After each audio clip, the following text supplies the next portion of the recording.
Just shower করার পরে আমি একটা দুর্দান্ত নিউজ দেখলাম এবং আমার হাতে প্রমাণ সমেত আসলো। আমার কাছে মনে হলো যে আমি আসলে আপনাদের সাথে একটু শেয়ার করি। গতকালকে আমি বলছিলাম ফ্যাসিবাদী সাংবাদিকতার কথা, যে যখন আসলে যার পাওয়ার থাকবে আমরা শুধু তখন তার কথাই বলবো এবং তার ডিরেকশনেই কাজ করব, তার মোতাবেকই আসলে সাংবাদিকতা প্র্যাকটিস করব। And that is a absolutely wrong system. এই সিস্টেম থেকে আমাদের বের হয়ে আসতে হবে।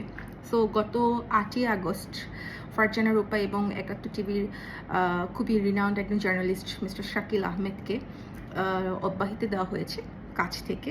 সো আমি আমার কমেন্ট বক্সে হয়তো তাদের স্যাক করার যে পেপারটা আমি পোস্ট করে দিব।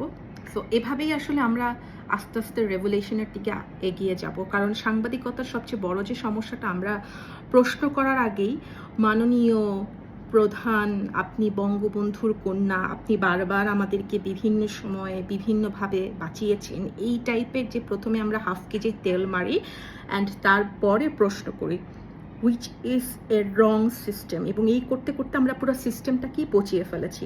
So hope for the best যে আস্তে আস্তে সাংবাদিকতার মধ্যে একটা সিস্টেম আসবে এবং সাংবাদিকতার মতো একটা পবিত্র প্রফেশনকে আমরা আর কুলসিত করবো না, এইটুকু আশা করতে পারি। সাংবাদিকতায় পড়াশোনা করা, সাংবাদিকতাকে ভালোবাসার একজন মানুষ হিসেবে। So that's hope.